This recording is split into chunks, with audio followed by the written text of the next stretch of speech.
Hello and good morning. I welcome you to the morning meeting today on Thursday, the 1st of February 2018. This is Jens Klatt speaking, exclusively presenting this format to you here for JFD Brokers as their global head of research and education. We want to have a look at the developments in the market, and I want to guide you through one trade I brought up yesterday.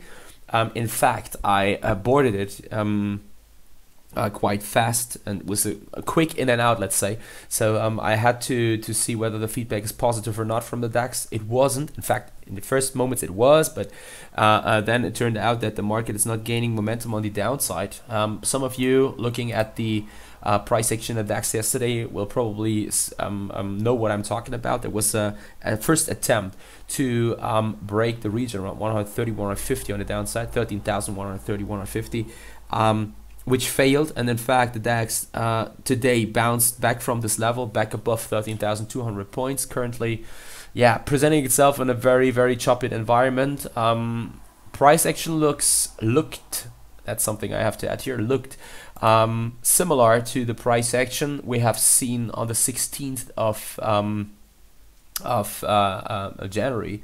And there we started with such a spike higher, and then a sell-off during within minutes of this whole push higher here, and then took off from there while we ended the day significantly lower. So look at this price action here, spike up, spike down, and now we look at the price action from the 16th of January, and we have seen this already. So that was here. That was the 16th of January. Very similar. Spike higher, lower, then we move higher from here, and we end the day significantly lower. The impulse here came from the US equity markets, and with the price action here from the 16th of January in mind, I think probably there will be another attempt on the downside, even though, and probably it's even more likely that this happens because the DAX can take off really, but is stabilizing at the lower end of the open range here. So in fact pushed lower towards 13,200 points, nearly losing then 100 points from the lows we made shortly after the spot market opened here, etc. And currently the market is nearly unchanged for the day, even though we can definitely see that there's probably some further there's probably a further attempt on the downside. Let's just see. I'm definitely a little excited, to be honest, because the significance of the region around 13,130, 150 points is quite obvious, I think. 130, 150 here. So if we break below that level, there's further room of minimum, I think, 130 to 150 points to 13,000, probably even lower than that, 12,800, and below that towards the yearly lows. Currently you can find them at 12,730 points. So it's a very crucial level, in fact. And yesterday I started a first attempt, and I hoped that the market will gain momentum here, even though that didn't happen. So that was the quick in and out I was talking about. I was referring to so in fact the trade took something like probably 5 minutes after I've seen that the market does not take on momentum on the downside. And in fact, it was a good decision. You can see that it's not only that the market closed around 20-30 points higher and there was no momentum on the downside, but we opened higher today too. Even though, and this is something you can still see here, we have this bullish divergence, but the market has some trouble to really gain momentum against this quite significant support region here, 130, 150. And that's probably something to worry about, since currently the DAX can be considered quite strong when looking, for example, at the performance in the euro. So the euro stabilizes around and significantly above, we have to say, above 124, which is usually a sign which talks a more bearish language here. And so that's probably something which could start to weigh on the DAX if kind of risk aversion really hits the market, and the Dow Jones aims for 26,000 and lower today again. So this is the next thing. So I closely watch this region in the DAX also because I somehow see some further potential for a bigger corrective move in the Dow Jones, because after We started moving lower from Tuesday onwards, or Monday. It was already Monday where we started to top out a little, and then we dropped here on the downside to around 26,000 points. We could hold this level. The sentiment turned a little too bearish, let's say, based on what I delivered to you yesterday. Twitter was full of crash gurus coming out everywhere. You had the feeling, and then nevertheless, the market wasn't really capable of putting or gaining momentum here, intraday momentum, and lost also in the evening some of those gains here. So have a look at the 50-minute chart. You can see that the market started the day weaker, accelerated towards these lows around 26,030, 26,050 points, then made back some of these losses, and closed the day slightly higher than that. But what you can definitely see is that there's no real aggressive buyer to be found here, and there's no such intention, as we've seen several times in the past, that there's a buy the dip community stepping in somehow here, pushing the market higher. But this is not happening here, and that is one reason where I get more and more the feeling that probably we should prepare for a more aggressive move on the downside, probably today and tomorrow into the weekly close, which could be very bearish for the DAX and could end in such a push lower here, and an attack of this region around 13,130 to 13,150 points on the downside. Now I want to guide you through this trading idea from yesterday. So in fact, again, you can scroll into the chart. You can see here we have the low here from last week on Friday, but that wasn't that significant. More significant was the lows here, I think, from Tuesday. And you can see that's very interesting. If you come here a little, if you zoom out of the chart, you can see that this region is very close to the region around those lows here from the 16th of January, the region of 130, 150 points. So my thoughts were as the following. I was thinking about, okay, if I look at the lows from Tuesday, I try to trade a break below these lows, which can be found around 13,175 points. If the market also, thanks to thinning out into the afternoon, because the spot market here, etc., closes at 4:30 p.m. GMT. This is usually one good spot then to give it a try, to see the market probably accelerating a little faster, and it's definitely good for 30-40 points on the downside, I think. Happened several times, and this is one good other spot, because then we are aiming for another region which can be found 30-40 points lower, and where also probably some short triggers are hit once the market reaches this level.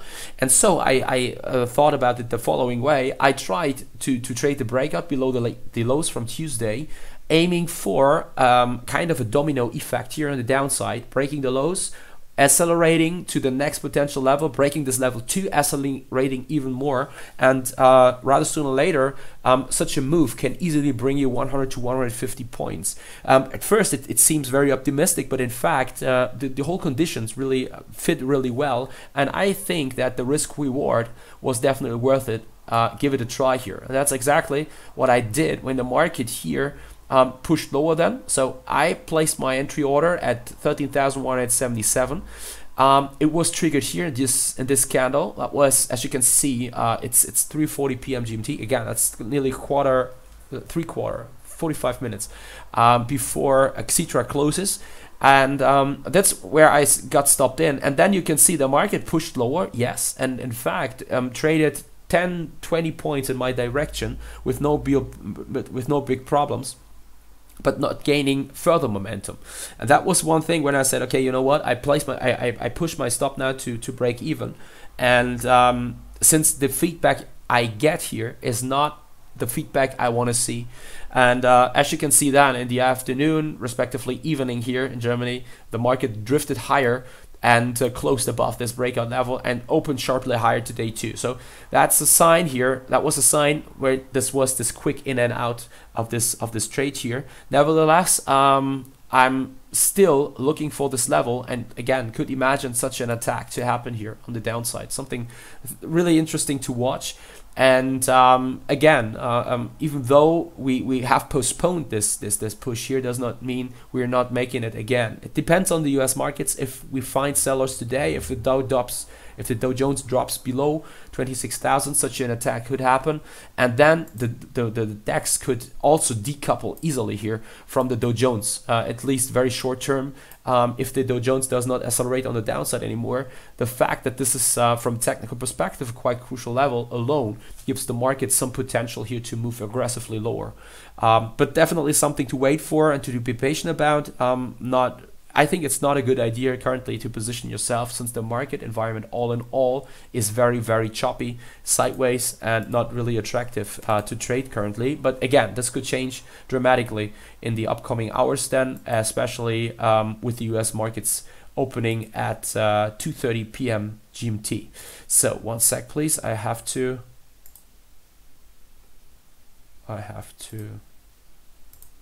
click something here. Another screen. Okay. Yeah, so in fact, that's the most interesting thing for today here: price action in the equity markets, and do we break or not. Currencies are currently not that spectacular, not the major currency pairs. I'm currently in a Canadian dollar Japanese yen trade, which I will guide you through. But first of all, let's have a look here at the major pairs: Euro USD, also GBP USD, dollar yen, for example. So main drivers for the upcoming days here is are the non-farm payrolls. Yesterday, the last meeting of Janet Yellen, with Janet Yellen being the Fed chair, remained relatively unspectacular. Nothing big happened. US dollar gained some small strength. You had the feeling, but no big volatility came out. A reason it was a very unspectacular statement they gave out. So first of all, everything was unchanged here in terms of rates, but they said inflation to rise this year, stabilize around 2%, and economy to warrant further gradual increases in rates. But that's also something what the market already expected here. If you look at the swap markets, you can see that currently the market is pricing in, also the Fed Watch tool, pricing in a chance, 93% chance of a rate hike of the Fed in March alone, and there is also a 2/3, I think it's around 66%, 67% that there will be 3 rate hikes till December, and even 4 rate hikes are played by the market for with a probability of something like 25%. So all in all, it's not that spectacular what we get to see here with this Fed statement, and so the dollar couldn't gain any momentum based on that, really. So it's more like it stabilizes. It's even more interesting to see that with such a quite restrictive outlook, and being by far the most restrictive currency, central bank in the G10 currency universe. It's very interesting to see that the US dollar keeps on being that weak. On the other hand, look at the Trump administration, Stephen Mnuchin and his comments in Davos last week. No big surprise. They're down talking the US dollar. They have no problem with a weak US dollar. And that's definitely something weighing heavily, way more heavily than potential rate hikes. Plus, on top of that, there's also probably some speculation in the market currently that the US economy will see rather sooner or later a dip back into recession. And such a recession here is something which could weigh on the Euro USD, no, on the US dollar, sure, not Euro USD, on the US dollar, based on the simple assumption that the market is already pricing in a quite aggressive and restrictive Fed here and monetary policy of the Fed.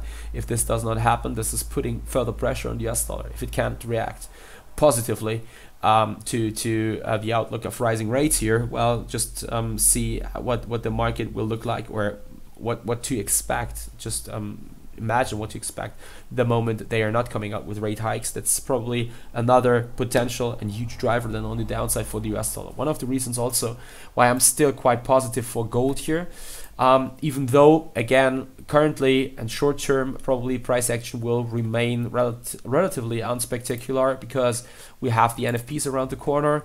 ADP data set yesterday came out better than expected. We expected 186,000, 234,000 were hired in January, and that was slightly below the 242,000 for December, even though it gives a good indication and a positive expectation for tomorrow's non-farm payrolls. You can see that here you have usually a positive correlation between those two data sets. Even though last time, for example, the market and NFPs disappointed in terms of the NFPs disappointed. I'm sorry. Even though it was a quite solid reading for the ADP data set, so it's not 100% sure that we'll get to see a strong data set, but the expectation is rising. And the moment the data set disappoints, for example, that's probably another driver on the downside for the US dollar then. But we'll have a deeper look at the NFPs and all these developments then tomorrow in the morning meeting at 10:30 a.m. GMT and before the non-farm payrolls. I want to have a look here and show you my thoughts on my trade in Canadian dollar, Japanese yen. I talked a lot about it over the last weeks. I was talking about referring to this and saying that it's a very interesting currency pair to watch currently because of the seasonal pattern, which is showing bullish seasonality here between the 21st of January and the 13th of February. For the last 23 years alone, it was in 20 years higher during this time frame, on average 150 pips. If it lost, then it lost around 50 pips. So payoff ratio was something like 3-to-1 then.